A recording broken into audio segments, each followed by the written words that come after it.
La mesita. Yeah, right here.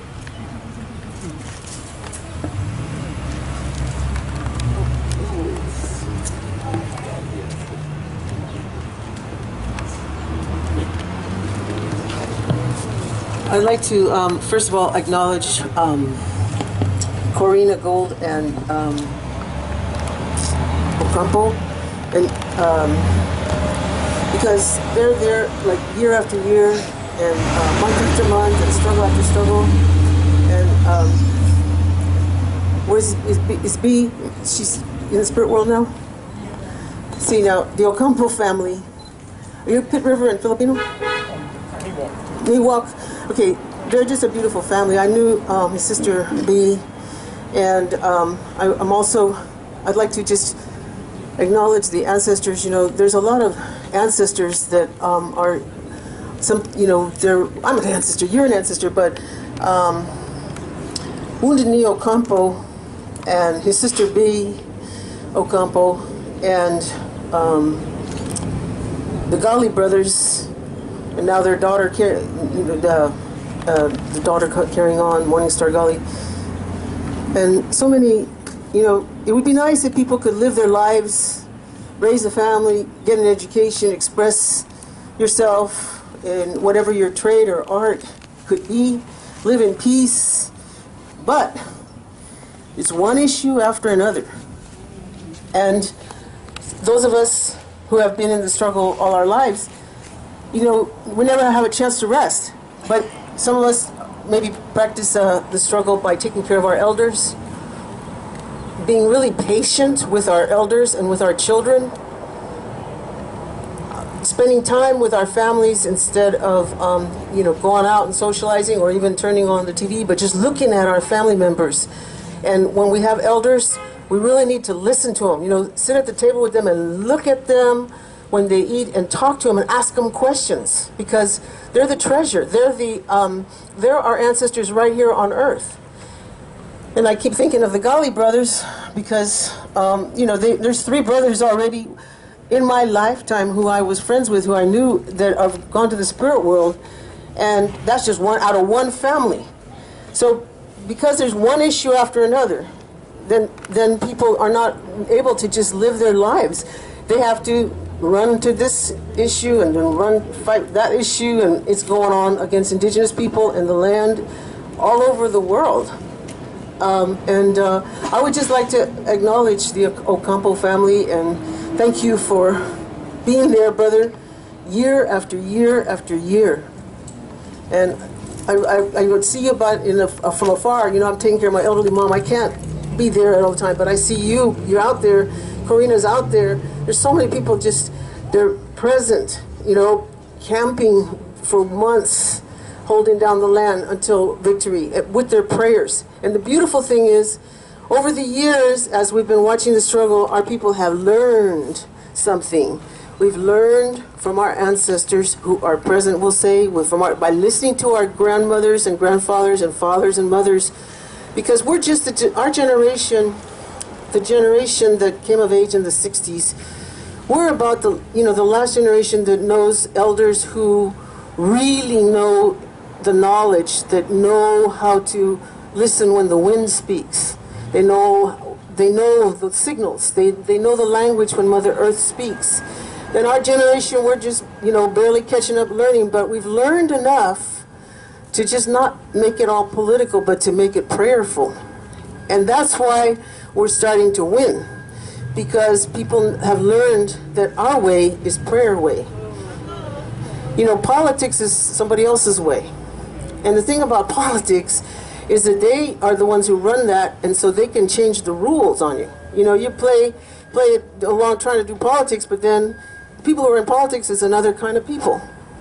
And the people who have been struggling these year after year after year have started listening to the elders, maybe get into ceremonies, start really taking the traditions seriously and practicing and living them, continuing the traditions. And so then what's happened is people have gone more towards the prayer way. And so now when we have a gathering, it's not a demonstration, it's a prayer. It's a ceremony. And that's what we're here for. We're here to pray, to acknowledge all the slaves, the enslaved ancestors that were buried here, that are under the parking lot, that are under the street. My brother over here, what's your name, brother? You're the one who told me that that there's bodies, the ancestors, all the way down to Mission Street, up 16th Street, not just under the parking lot. I'd also like to acknowledge Carolyn Holland and her son Kagan Holland, who are walking 650 miles at this particular time from one mission to another, and they came through here last week. See, it's so beautiful. Everybody's doing what they know what to do.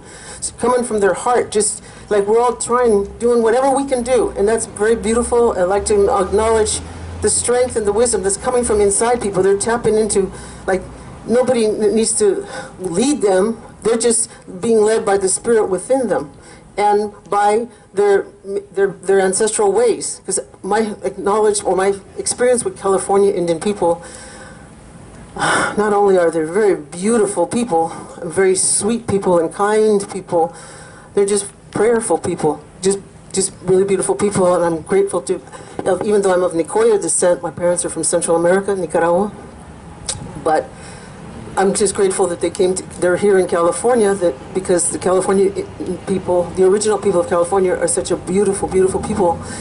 Anyway, so speaking of beautiful, beautiful people, there's this great Indian doctor and healer named Grandpa Raymond Stone he lived in Big Pine, California. He's Paiute from Big Pine. And I'd like to offer his Eagle song to all the ancestors that are buried here. And one thing that Carolyn pointed out when she was here last week, the lady who's walking with her son the length of the missions, is that under every mission, usually under the school parking lot, is buried the ancestors that were enslaved here. And once people got captured, they were not allowed to leave. And if people would read that book that just came out by Elias, I think, was it Throne of Thorns? What, Cross of Thorns. I highly recommend it. There it is. I haven't read it yet, I have to admit, but I just ordered it. Anyway, that tells the truth about the horrible tortures that the people of this land were subjected to if they rebelled.